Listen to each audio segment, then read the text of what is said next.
누가복음 19장 말씀 펴겠습니다.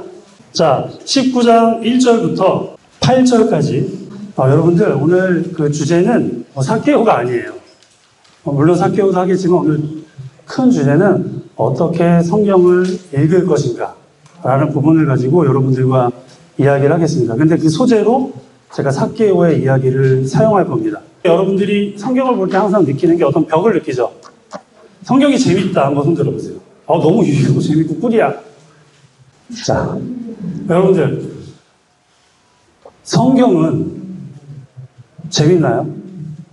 근데 여러분들이 제 양심적으로 제가 여러분 때도 있었기 때문에 이게 재밌다라고 얘기하기 상당히 힘든 것 같아요. 하지만 성경을 읽을 때 이해할 수 있고 적당한 책 읽기 훈련을 받은 최소한 중학교 국어를 배운 여러분들이라고 하면 성경을 이해 못할래야 못할 수가 없다. 그러면 내가 어떻게 성경을 읽고 이해해야 될까? 여러분들 잘 보셔야 돼요. 여러분들이 왜 이게 중요하냐면 어떤 부분을 떼어서 큐티식으로 성경을 이해할 때 가장 큰 문제가 뭐냐면 내 생각과 내 상황이 성경이 우리에게 알려주고자 하는 의도와 의미를 개의치 않고 자의적으로 내 마음대로 해석하는 경우가 아주 많이 있기 때문이에요. 심지어는 어떤 분은 설교에서 그 본문의 주제가 아닌데도 불구하고 자기의 상황, 자기가 경험한 것들 이런 걸 전달하기 위해서 그 본문을 이용하시는 분도 있어요. 성경을 그렇게 읽다 보면 재미가 있을까요? 없을까요? 재미가 되게 없어져요. 삭개오 여러분 보세요. 이 삭개오도 19장에 있는 삭개오 이야기 하나만 딱 보면 여러분들 내가 무슨 얘기할지 감이 와요? 안 와요? 안 와요? 이거 어렸을 때부터 많이 들었던 내용이잖아요. 삭개오. 그러면 저 선생님 또 무슨 얘기 하시겠네. 뭐 이런 얘기 대충 생각이 들죠. 근데 이게 여러분 성경이 그렇게 대충 쓰여진 책이 아니에요. 물론 이 본문 하나만 가지고도 본문을 충분히 이해할 수 있습니다. 하지만 우리는 그렇게 이야기를 듣지 않잖아요. 여러분들 최근에 재밌게 본 드라마 있으세요? 뭐 있어요? 얘기해보세요. 폭삭 속았수다? 본 사람? 폭삭? 이거는 뭐 남녀노소 다 사랑하는. 엄청 울었죠. 네, 제 드라마에 약해서 제가 감수성이 꼭 드라마 볼 때 감수성이 폭발하거든요. 울고 동명이 죽었을 때 너무 슬펐어. 그죠? 슬프죠? 이걸 아직도 안 본 사람 있어요? 네. 자, 준비된 슬라이드 한번 보시겠습니다. 관식이라는 아저씨가 마지막에 거의 그 후반이에요. 근데 그 마취를 했는데 갑자기 이상한 일을 하는 거예요. 축대를 쌓으러 가면 안 돼. 축대를 쌓으러 가면 안 돼. 이런 장면이 나오거든요. 근데 안 본 사람들은 여러분들 장면이라 드라마를 안 봤어. 내가 이 몇 편인지 모르겠지만 거의 끝에서 두 번째, 세 번째 요 단락만 딱 봤어요. 여러분들 보고 이게 뭔 소리 하는 거야? 왜 자다가 궁창 두드리는 소리 하지? 라고 생각할 수 있어 없어요? 있죠. 자, 드라마 본 사람. 왜 저런 얘기 하는지 알죠? 왜 여러분들은 차근차근 1편부터 봤기 때문에. 자, 다음 사진. 그 원인이 바로 넘어가 주세요. 사마에 있어요. 사마에 동명이가 죽어. 그래서 이제 아이유가 슬퍼하죠. 예순이가. 한 4살밖에 안 된 아들이 사고로 죽게 돼요. 근데 그게 나이가 이제 거의 한 70, 80이 가까이 된 그 어른 할아버지가 아직까지도 그 자식이 죽은 거에 대해서 잊지 못하고 어떤 기회만 되면, 회상할 때가 되면 자기 자식이 생각이 나는 거예요. 그래서 되게 슬퍼하는 장면이에요.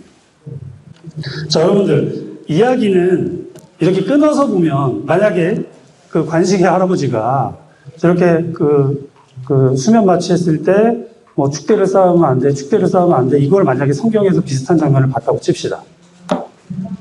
그 축대를 쌓아가면 안 돼가 슬픈 장면이에요? 그냥 자다가 붕창 두드리는 소리예요? 여러분들이 1편부터 안 봤으면 저게 자다가 붕창 두드리는 소리지. 축대를 왜 쌓으러 가면 안 돼? 이렇게 이해를 하지만 우리 1편부터 차근차근 봐왔던 그 찐팬들은 관식이가 왜 저러는지 알죠? 동명이를 아직도 생각하는구나, 마음속에서.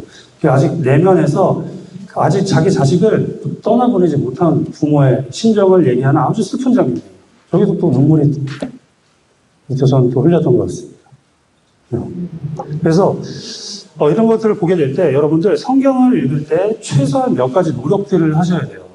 여러분들이 성경은 그나마 성경이 대충 쓰여진 책이 아니라는 게 이 구성을 보면 과히 천재적이다. 2000년 이전에 거의 2000년 전에 쓰여졌던 책이지만 현대의 각본으로 봐서도 이게 되게 잘 쓰여진 책이다라는 걸 느껴질 수 있어요. 삭개오가 나오기 전에 항상 수미상관이 돼 있어요. 연결이 돼 있는 상대 대조의 인물이 반드시 존재해요. 성경에. 그리고 똑같은 개념으로 설명을 해줘요. 그 사람의 신분, 태도, 말, 반응. 이게 똑같은 구조로 계속 반복이 돼요. 누가복음엔 그래요. 여러분들 이 삭개오와 대변되는 인물이 바로 전장에 있는 것 같아요. 전장 한번 펼쳐볼까요? 18장 한번 보세요. 18장 18절에 보면 누가 등장하죠? 빨리 얘기해 보세요. 누구? 부자 관리가 나와요. 이 부자 관리는 다른 성경에 보면 마태복음 19장, 마가복음 10장에 보면 누구로 나오는지 알아요? 부자 청년으로 나와요. 우리가 잘 알고 있는 그 부자 청년. 부자 청년이 예수님한테 딱 와서 무슨 소리 하죠? 어떻게 하면 내가 구원을 얻을 수 있겠습니까? 라는 얘기를 하죠. 이 청년과 이 삭개오가 정확히 비교돼서 대조해서 나오고 정확한 흥반된 반응을 나타내는 거 혹시 아세요? 한번 볼게요. 자, 성경에는 어떤 이런 상대되는 등장인물을 계속 등장시킨다고 했죠? 자, 한번 19장부터 보겠습니다. 자, 19장 보면 이 세리의 직업이 뭐예요? 누구죠? 세리장. 이거 너무 쉽잖아. 2절 한번 읽어볼까요? 시작. 네. 세리장 나오고요. 그리고 이 부자 관리는 어떤 사람일까요? 일단은 여기서 보면 누가복음에서는 자세히 나오지가 않지만 마태복음과 마가복음을 보면 그가 젊은 나이에 엄청난 부자라고 나와요. 그게 비교가 돼 있어요. 성경은 다른 본문, 복음서를 보면 누가복음에서 표현해 주지 않는 장면, 묘사들이 자세히 되기 때문에 여러분들 만약에 궁금하다고 하면 조금만 노력해서 관주 성경이나 이런 걸 보면 다른 동일한 복음서에서 또 이 인물들을 표현해 주고 있구나라고 하면 되게 입체적으로 볼 수 있어요. 그 사람에 대해서. 자, 이런 거 관심 없을 수 있습니다. 하지만 그나마 우리가 성경을 이해하려면 이해하고 싶은 학생들은 이런 태도를 가지고 성경을 보면 상당히 성경의 저자, 성령님이 어떻게 이 본문을 이해했으면 좋겠는가라는 걸 여러분들이 잘 본문이 의도한 대로 우리가 이해할 수가 있습니다. 자, 둘 다 부자예요. 그리고 한 명은 관리였어요. 젊은 부자인 줄 알았는데 관리래요. 자, 한 명은 관리고 한 명은 누구예요? 세리. 직업적인 차이가 분명하죠? 그래도 여러분들 신분이 봤을 때 관리는 어떤 일을 하는 거예요? 나라 일을 하는 사람이잖아요. 그리고 세리 어떤 사람이라고 했죠? 친일파 같은 사람이라고 저번에도 얘기했죠? 직업을 봤을 때도 그 두 사람이 완전히 대조를 이룹니다. 자, 그리고 태도를 한번 볼까요? 자, 관리의 태도. 18장 19절 한번 남학생 크게 읽겠습니다. 18장 19절. 네, 이 사람은 되게 좀 떳떳했던 것 같아요. 갑자기 예수님한테 불쑥 튀어나와서 무엇을 해야 영생을 얻습니까? 뒤에 보면 나오지만 이 사람은 정말 할 만큼 한 사람 같아요. 그렇죠? 모든 율법을 다 지킨 것 같아요. 어때? 이 사람 떳떳해요? 안 떳떳해요? 떳떳하죠? 이 정도면? 이 정도면은 그래도 내세울 만하잖아요. 자랑할 만하잖아요. 여러분들 몇 가지만 얘기해 볼까요? 이거 여기서부터 무너지네. 내 부모를 공경하라. 진심으로 공경하는 사람도 있겠지만 가끔 공경 안 할 때도 있잖아요. 그렇죠? 그것 말고도 엄청나게 많은 율법들을 다 지켰던 것 같아요. 근데 반대로 세리는 어땠죠? 19장 4절 여학생들 한번 읽어볼게요. 시작. 네. 못됐어요. 이 사람은 예수님을 보고는 싶어 했는데 예수님을 당당히 맞이했어요? 아니면 숨어서 봤어요? 숨어서 봤어요. 근데 그러면 여기서 봤을 때 삭개오가 왜 그 돌 무화과 나무까지 올라갔을까? 매달리는 거 좋아해서? 그건 아니죠. 여기서 유추할 수 있는 건 이 삭개오도 예수님을 보고 싶었던 거예요. 태도면에서 봤을 때 이 부자 관리도 예수님을 보고 싶었던 거고, 그리고 이 삭개오도 예수님을 보고 싶었던 거 되게 똑같은 것 같아요. 근데 태도가 다르죠. 한 명은 예수님을 직접 만나볼 자신이 없어서 돌감람나무 위에 올라가서 예수님을 봤고, 한 사람은 예수님 옆에 당당히 걸어가서 율법 지킬 만큼 다 지켰는데 어떻게 하셔서 구원했죠? 라고 물어보죠. 아, 상당히 다르죠? 두 인물이. 말 부분에서 보세요. 율법 다 지켰습니다. 라고 하잖아요. 그 웬만한 거 다 지켰어요. 좀 부자고, 젊고, 관리고. 이 사람 거의 박보검 같은 사람 아닐까요? 다 이렇잖아. 저 박보검을 보면 상당히 짜증이 나요. 못하는 게 없어. 노래도 잘하더만. 피아노 치고 노래하는 거 보니까, 아, 저런 사람은 나오면 안 된다. 남학생들 많이 힘들어질 것 같아요. 기준이 그렇게 높으면 안 됩니다. 좀 약간 되게 이상적인 인물 같아요. 거의 그 박보검 같은 느낌이에요. 이 부자 관리를 보면 거의 다 가진 것 같아요. 아쉬울 게 하나도 없는 사람이에요. 율법도 다 지켜. 부자야. 집에서 어떻겠어요? 부모님들 잘 사시겠죠? 화목하겠죠? 돈 많으니까? 네. 율법도 다 지켰다고 하고, 엄친아. 도저히 비교할 대상이 없는 사람이에요. 근데 삭개오는 어때요? 5절에 보면 이제 속히 내려오라라고 예수님께서 말씀하시자 삭개오는 말도 안 하고 뛰어내려갔던 것 같아요. 이 부자 관리와 이 삭개오를 비교했을 때 여러분들이 이제 극명한 그 두 인물들을 비교해서 하나님 나라의 백성, 예수님께서 찾으시는 그 새로운 하나님 나라의 사람들은 어떤 사람들일까라는 걸 이 누가복음을 통해서 아주 자세히 인물들의 대조를 통해서 드러나요. 이거는 누가복음뿐만 아니라 거의 대부분의 복음서에서 대조를 통해서 가르치고 있어요. 인물들의 대조를 통해서. 그래서 여러분들이 만약에 어떤 인물이 딱 나오잖아요. 그러면 앞장 뒷장에 가면 상반되는 대조 인물들을 찾을 수가 있습니다. 그러면 분명히 이 성경에선 무엇을 우리에게 알려주고자 하는 것인지 여러분들이 캐치할 수 있을까요? 없을까요? 있어요. 그 대신 뭐가 필요하다? 약간의 노력이 필요해요. 삭개오의 이야기만 가지고 삭개오의 이야기를 해석하면 쩔뚝발이가 돼요. 하지만 삭개오의 이야기와 이 부자 청년의 이야기를 대조하게 되면 좀 더 선명하고 입체적인 성경 읽기가 가능합니다. 그럼 여러분들이 예전에 또 삭개오 이야기는 또 부자 청년 이야기는 이렇게 하는 게 아니라 성경에 무엇을 전달하고 하려는지 의도를 파악할 수 있다 없다? 없다. 이게 영어로 요즘 뜨는 말, 리터러시. 많이 들어봤죠? 문해력. 디지털 리터러시가 뭐예요? 모르나? 디지털 문해력이잖아. 그치? 얼마나 디지털 기기를 잘 다룰 줄 아느냐. 그래서 어른들이 디지털 리터러시가 많이 떨어지잖아요. 여러분들은 되게 뛰어나죠. 맨날 게임하잖아. 그런 것처럼. 너무 디지털 리터러시가 여기 학생에서 안 높았으면 좋겠어요. 적당해도 될 것 같아요. 그렇죠? 집에서 하시고 많이. 자, 그리고 반응들을 볼게요.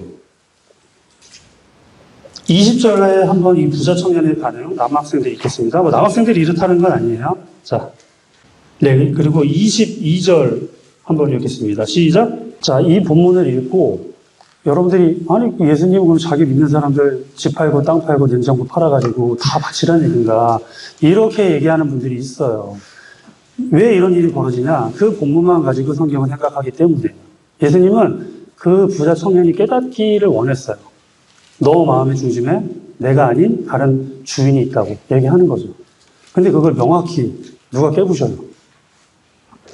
부자 청년, 그 엄친아, 그 박보검 같은 그 부자 청년이 아니라 정말 볼품없고 키 작다고 나왔나요? 네, 키도 작은 것 같고 그리고 민족의 반역자, 부정한 사람, 세리, 삭개오를 통해서 율법의 성취를 이뤄내요. 이 부자 청년도 하지 못했던 거예요. 근데 이 놀라운 것은 부자 청년은 예수님이 부자 청년에겐 요구했잖아요. 뭐라고 얘기했어요? 재산 다 팔아서 나눠주고 나 따르라고 했죠? 아주 구체적인 지시사항을 했는데 삭개오는 어떻게 했는지 아세요? 예수님이 요구하기 전에 얘기해요. 한번 볼까요? 8절 한번 여학생들 읽겠습니다. 시작. 성경에 보면 이 삭개와 같은 반응을 보이는 기대치 않는 사람들이 많이 등장합니다. 여러분들 삭개오도 그렇고요. 또 누구죠? 죄 지은 여자. 그렇죠? 그리고 수로보니게 여인. 그리고 문둥병자들.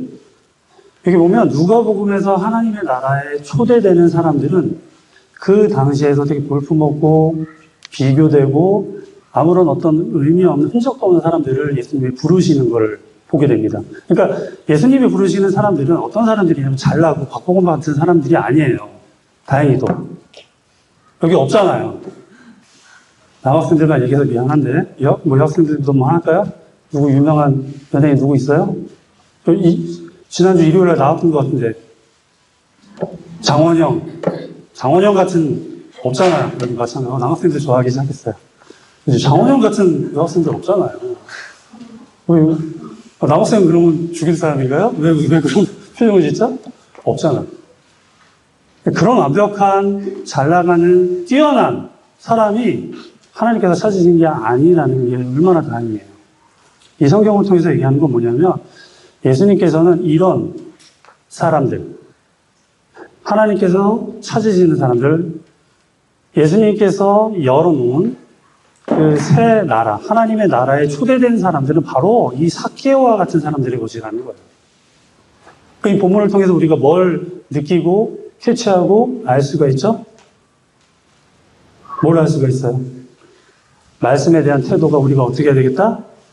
간절히 기다리는 사람들. 여기 보면 급히 내려와라는 이 급히라는 단어가 어떤 그 원어의 뜻이 있는데 이게 뭐냐면 속도를 내다도 있지만 간절히 기다리는.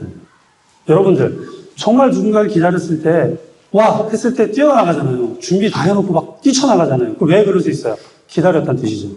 근데 막 하기 싫은데 아침에 교회 가자 일어나라 하면 일어나요 안 일어나요? 예를 들어 설명하는 거예요. 안 일어나잖아요. 그지?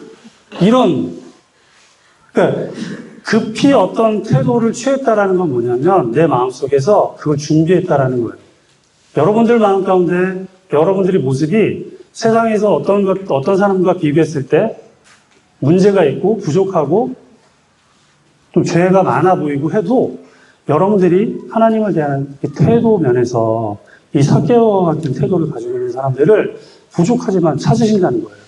이게 바로 이 삭개오, 누가복음 19장의 본문의 의미가 아닌가 생각을 했습니다. 그리고 더 놀라운 건 이 부족한 사람을 가지고 율법의 성취를 이뤄내는데 여러분들은 잘 모르시겠지만 이 방금 여학생들이 읽은 19장 8절 말씀이 유대인들의 율법을 다 성취하는 거예요. 이 누구를 통해서? 부자 청년이 아니라 율법을 다 지켰다고 하는 그 부자 청년이 아니라 이 삭개오 같은 사람을 통해서 이 자격 없는 사람을 통해서 율법의 성취를 다 이룬다는 거예요. 이거는 당시 이 말씀을 들은 그 유대인들, 전통적인 유대인들, 바리새인들, 그리고 사두개인들, 종교 지도자들이 좋아하겠어요? 싫어하겠어요? 엄청 싫어했겠죠, 예수님이. 왜? 예수님은 항상 이런 걸 가지고 가르치셨으니까. 근데 우리에겐 복음이 되죠. 왜? 아, 내가 박복음이 아니어도 되는구나.